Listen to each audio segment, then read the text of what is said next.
Okay, let's dive in. We know this is an intense topic we're tackling today, and you're likely here because you want a fast but thorough understanding of what's happening in a rapidly changing global situation. So that's exactly what we aim to do in this deep dive. Cut through the noise, you know, get straight to the crucial insights from the source material you've shared. We're focusing on day 3 of this major conflict, a day where the red lines seem to have been decisively crossed. That's right. And the source we're working from, it's an excerpt from a report. The red line is crossed, Iran-Israel war, day 3. It's written actually in a really gripping style, almost cinematic. You feel the tension. So our job really is to pull out the core facts, the key implications from this very intense account. What jumped out at you first? Well, right from the beginning, the atmosphere it sets. Tel Aviv, day 3. It paints this picture of a city still, reeling, bodies from rubble, sirens like ghosts, it says, trying to catch its breath, but then the silence breaks. 5:09 a.m., Israel launches Operation Iron Saber. Mm-hmm. And the report stresses this wasn't just another strike. It was a coordinated wave that, this is a quote, shifted the battlefield far beyond Iran. Mm. What does that mean, that shift? How significant was it according to the source? That's a really key point. The report makes it clear almost immediately that the targets weren't just the, let's say, expected nuclear or military sites this time. Yeah. If you look at the bigger picture presented here, it suggests a definite broadening of Israel's strategy, moving past containment towards more direct engagement and on new fronts, too. Okay, so this broadening strategic intent, based on the source's view, what does that suggest about the longer game here for both sides? It seems to indicate a shift towards deeper strikes, more impactful ones. Strikes designed to really degrade capabilities, not just deter and send a message, It feels less about specific targets and more about trying to reshape the power dynamic in the region. And we saw that play out almost instantly in the report.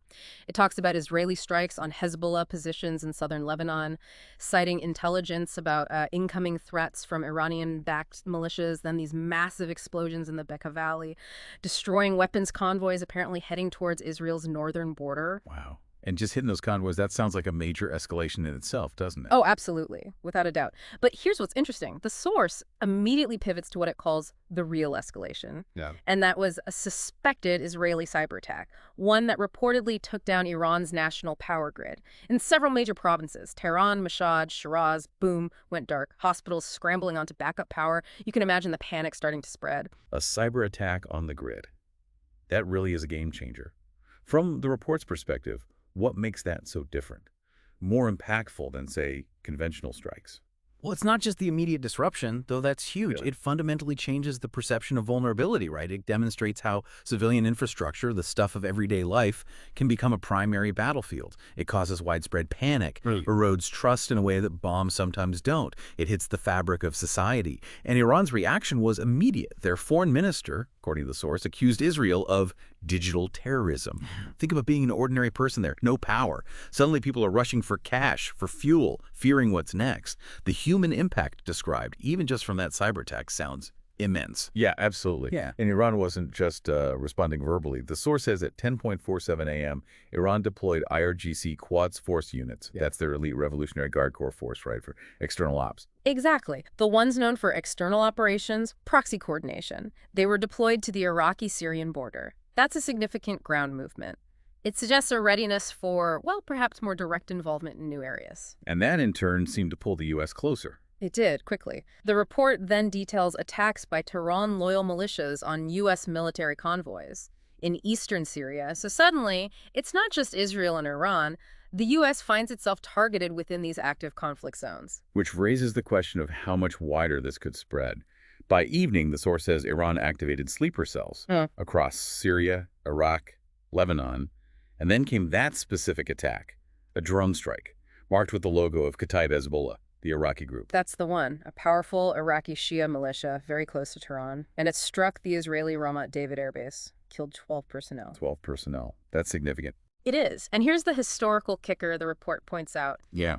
This was apparently the first successful attack by foreign fighters on Israeli soil in over a decade. Just think about that for a second, the implications. Not just the attack itself, but what it says about evolving threats, proxy capabilities, and maybe the challenges facing traditional security defenses in this kind of warfare. That's a really sobering point.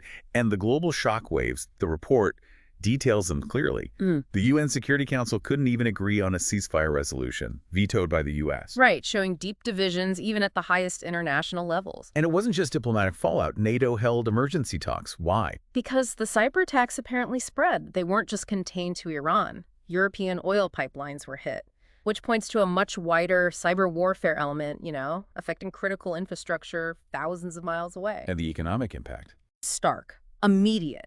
Gas prices jumping to $185 a barrel. That's huge. Global internet traffic disrupted.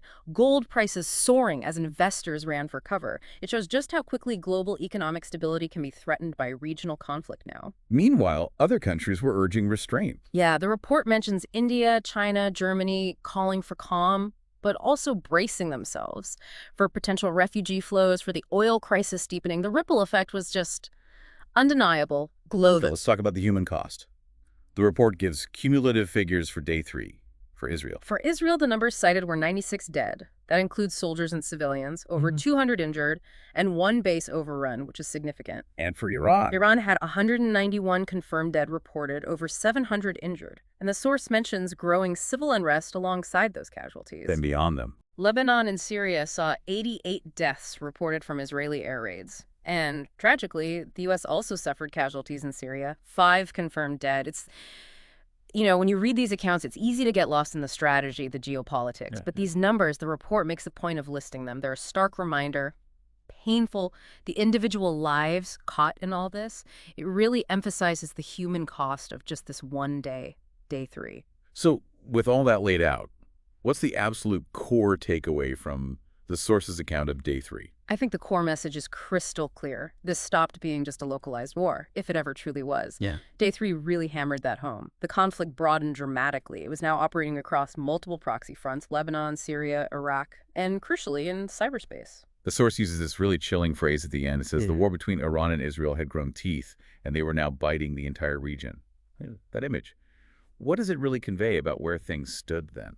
It's a powerful image, isn't it? And I think accurate based on the description. It conveys that the conflict wasn't just contained strikes anymore. It had become this multi-dimensional thing, almost self-sustaining, actively impacting and drawing in more actors, more region, creating this inescapable web of consequences.